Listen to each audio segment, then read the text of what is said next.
नमस्कार व्यूअर्स, आज हमारे साथ डॉक्टर सुहास साकरे जी हैं। डॉक्टर साहब, वेलकम टू द शो। नमस्कार। सर, आज हम आपसे जो फीमेल इनफर्टिलिटी है उसके बारे में कुछ जानना चाहेंगे। तो पहला जो मेरा सवाल है वो ये है कि बेसिकली ये जो फीमेल इनफर्टिलिटी है इसके क्या कॉजेज़ रहते हैं फीमेल्स में?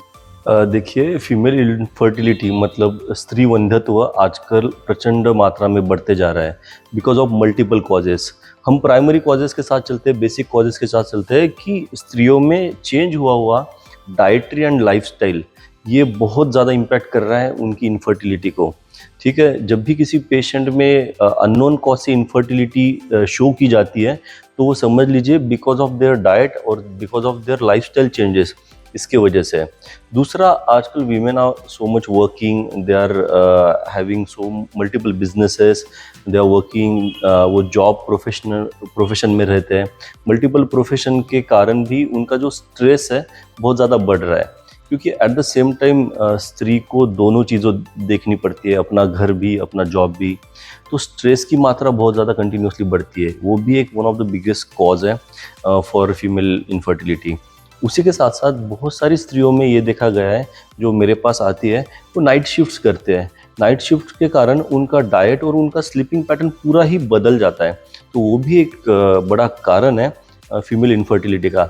उसी के साथ साथ स्थौल्य मतलब obesity is one of the biggest cause in female infertility. Thyroid का डिसफंक्शन होना, मतलब उनके TSH के पैरामीटर्स में वेरिएशंस आना, वो भी इनफर्टिलिटी का एक कारण है। उसी के साथ साथ जो एबनॉर्मलिटी है, जैसे कि फैलोपियन ट्यूब का ब्लॉकेज है, एंडोमेट्रियोसिस है, PCOS और PCOD बहुत लॉन्ग टर्म से चल रही है, मेंसेस की इरेगुलरिटीज़ है। These are some multiple causes for the female infertility.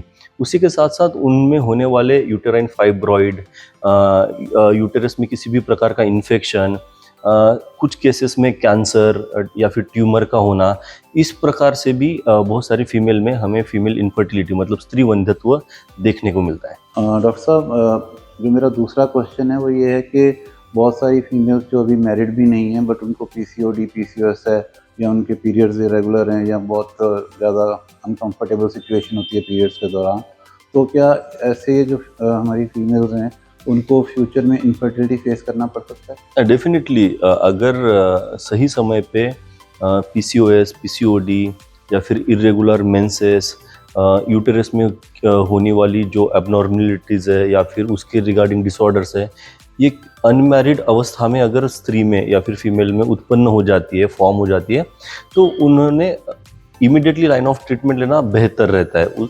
नहीं तो ये कुछ कालांतर के बाद इनफर्टिलिटी में इम्पैक्ट कर सकती है, मतलब उस स्त्री को इनफर्टिलिटी होने के चांसेस बढ़ सकते हैं। डॉक्टर साहब, मेरा जो थर्ड क्वेश्चन है वो ये है कि इसमें जब आफ्टर मैरिज कोई फीमेल कंसीव नहीं कर पाती तो कुछ इन्वेस्टिगेशंस भी होती हैं? हाँ, इसमें बहुत सारी इन्वेस्टिगेशंस होती है, कुछ ब्लड टेस्ट करवाते हैं हम, अल्ट्रासाउंड करवाते हैं, उसी के साथ साथ कुछ फिजिकल एग्जामिनेशन भी की जाती है, वजाइनल एग्जामिनेशन थ्रू कुछ एग्जामिनेशन की जाती है, जिसमें हम पेशेंट की इनफर्टिलिटी के बारे में जानकारी ले पाते हैं। मोस्टली क्या होता है कि आजकल अगर फीमेल इनफर्टिलिटी की बात की जाए या फिर वो स्त्री कंसीव नहीं हो रही है, तो केवल फीमेल की इनफर्टिलिटी ही एक में वो कॉज नहीं रहता है, तो मेल इनफर्टिलिटी भी the one of the biggest cause.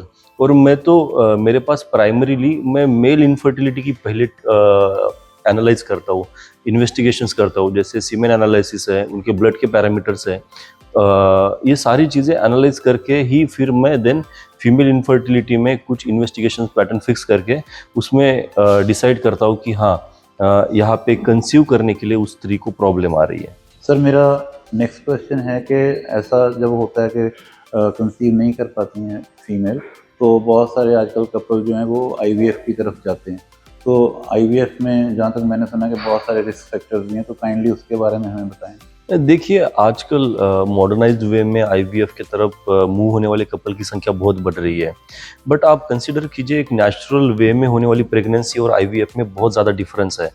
जब भी कोई कपल IVF की तरफ जाता है तो मदर में रिस्क फैक्टर्स होने के चांसेस बहुत अधिक है कंपैरेटिवली बेबी के। तो मदर में होने वाले मेजर रिस्क फैक्टर्स है ovarian hyper stimulation syndrome, ectopic pregnancy, needle की इंसर्शन की वजह से होने वाली ब्लीडिंग, इन्फेक्शन के हाई चांसेस, सम केसेस में प्री एक्लेम्सिया या फिर कुछ केसेस में मल्टीपल प्रेगनेंसी भी होने की संभावना होती है। अगर वो आईवीएफ का टेस्ट या फिर ट्रायल अगर प्रॉपर तरीके से नहीं हुआ तो पूरी फाइनेंशियल स्ट्रेस या फिर वो फीमेल के ऊपर आने वाला स्ट्रेस, डिप्रेशन, ये भी चीज़ें बढ़ती है। कुछ केसेस में ये भी पाया गया है कि अगर आईवीएफ सक्सेसफुल ना हुआ तो वो उस फीमेल में कैंसर तक भी होने के चांसेस है। तो there are multiple risk factors in IVF. अगर आप नेचुरल प्रेगनेंसी के थ्रू जाते हो, मतलब आयुर्वेदिक पद्धति से अगर नेचुरल प्रेगनेंसी प्रोसीड करते हो, that will be much better. IVF के बेबी में भी उसी प्रकार से रिस्क फैक्टर है। अगर आईवीएफ से कंसीव होने वाले बेबी में कुछ मेंटल इशू होने के चांसेस है फ्यूचर में, कुछ डाइजेस्टिव इश्यूज होने के भी चांसेस है। उसी के साथ साथ प्री मैच्योर बेबी या फिर प्री टर्म बेबी होने के भी उसमें बहुत चांसेस है। तो इस प्रकार की बेबी और मदर, इन दोनों में भी रिस्क फैक्टर्स बढ़ जाते हैं क्योंकि एक आर्टिफिशियल प्रोसीजर है वो आईवीएफ, और नेचुरल तरीके से बेबी होना एक अनदर प्रोसीजर है। तो इस वजह से मैं लोगों को सलाह देता हूँ कि आयुर्वेद पद्धति का पहले आप आयुर्वेद पद्धति और आयुर्वेद उपचार इन चीज़ों की तरफ आइए फर्स्ट, उसके बाद डिसाइड कीजिए कि आपको आईवीएफ करना है या नहीं। Sir thank you so much. अगर हम बात करें कि आईवीएफ एक ऑप्शन है मॉडर्न साइंस में, तो अगर आयुर्वेद की तरफ लोग आना चाहें तो क्या ऐसा बेनिफिट है कि उन्हें आयुर्वेदिक मेथड्स अडेप्ट करने चाहिए? देखिए, जैसे मैंने स्टार्टिंग में आपको बहुत सारे कॉजेज़ बताए हैं मदर में कि उनके थायराइड का डिस्फंक्शन है, ओबेसिटी है, स्ट्रेस है, लाइफस्टाइल पैटर्न में डिफ़िकल्टी है, फैलोपियन ट्यूब की ब्लॉकेज है, एडेजन है, उसी के साथ साथ यूटेराइन फाइब्रॉइड है, पीसीओएस, पीसीओडी है, इरेगुलर मेंसेस है। इन सभी की उस कॉजेज़ को हमें ठीक करने की ट्रीटमेंट हम पहले करना स्टार्ट कर देते हैं। फॉर एग्जांपल किसी पेशेंट में फैलोपियन ट्यूब का ब्लॉकेज है तो हमारा पंचकर्मा बहुत उपयोगी है। उसी के साथ साथ कुछ आयुर्वेदिक मेडिसिन है, हर्बल मेडिसिन बहुत लाभ देता है। मोस्टली जिन पेशेंट को, जिन फीमेल इनफर्टिलिटी में उनको कंसीव करना है, हम पंचकर्मा बड़ा पैटर्नाइज करते हैं। उनमें उत्तर बस्ती है, बस्ती क्रम है, एनिमा थेरेपी है, और उसी के साथ साथ विरेचन कर्म, जो पंचकर्मा का एक वन ऑफ द श्रेष्ठ कर्म है, उसका हम प्राधान्य रखते हैं उन पेशेंट्स में। फैलोपियन ट्यूब के ब्लॉकेज में हम क्षार कासिस तेल का उत्तर बस्ती का इस्तेमाल करते हैं। बहुत सारे पेशेंट्स में एंडोमेट्रियोसिस में या फिर थिकनिंग में, अगर थिकनेस कम हो गई एंडोमेट्रियम की, इसमें हम फलघृत का उत्तर बस्ती का इस्तेमाल करते हैं। पीसीओएस, पीसीओडी, इन कंडीशंस में हम शतावरी घृत की उत्तर बस्ती का इस्तेमाल करते हैं।